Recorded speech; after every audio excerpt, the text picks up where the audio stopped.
maadaama garabka khaatumaad wada hadaladu matalaysay dadka reer khaatumana adigu aad u saacday Soomaaliland waxaad ku heshiiseen in 10ka bishii Burcale isugu yimaado shir jaraa'id bay qabteen waxay yiraahdeen iyagoo wali wasiirro aan kamid ahayn wasiiradii wada hadalkii ka dhaxay ay meesha joogeen ay Soomaaliland shaacisay wali inay wada hadalkaasi uu burburay kooxda khaatumana aysan idinkeedii matalin miyaan oran karin dadka idinka iyo Soomaaliland waxay isku garaacaysaa idinka iyo wasiirada hargeysa deegaanada matalaya bay isku garaacaysaa oo hadalka idinka danta iyaga kala yihiin ba ka weynta idinka kala yihiin bismillaahir rahmaanir rahiim marka ugu horeysa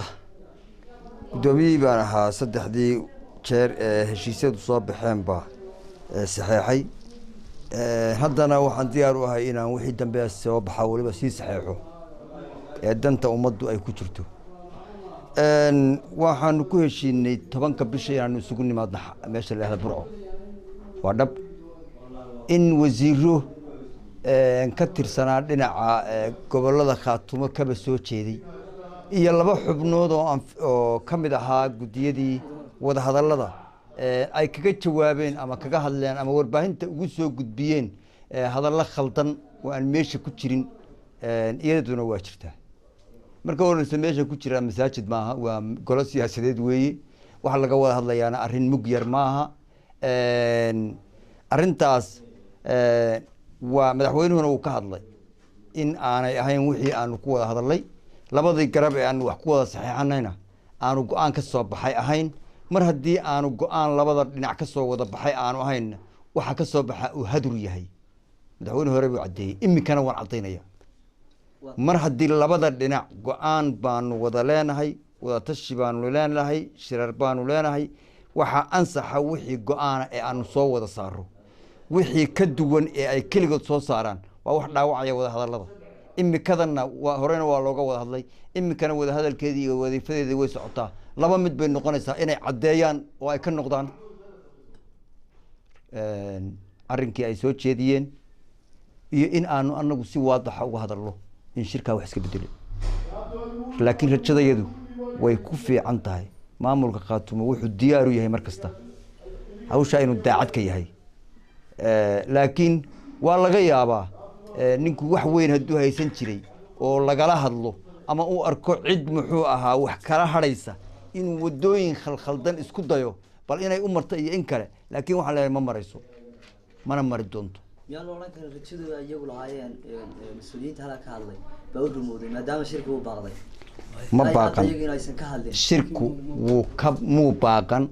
maalin iyo laba iyo saddexba dib uu u dhici karaa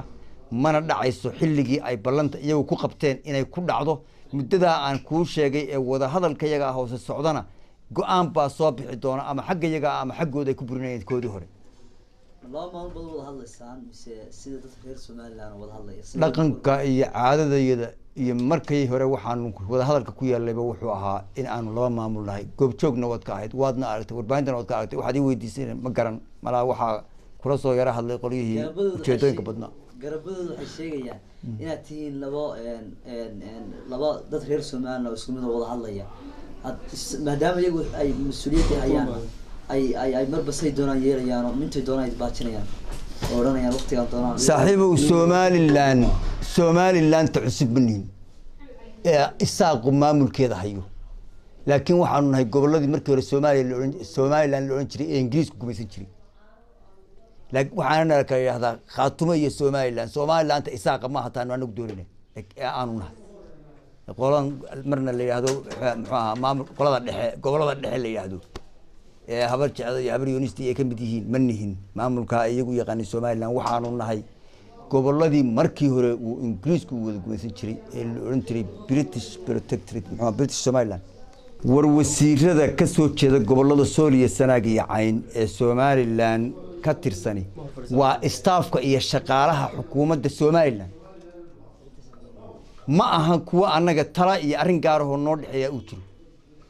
waxay ka tirsan yihiin shaqaalaha Somaliland ka tirsan yihiin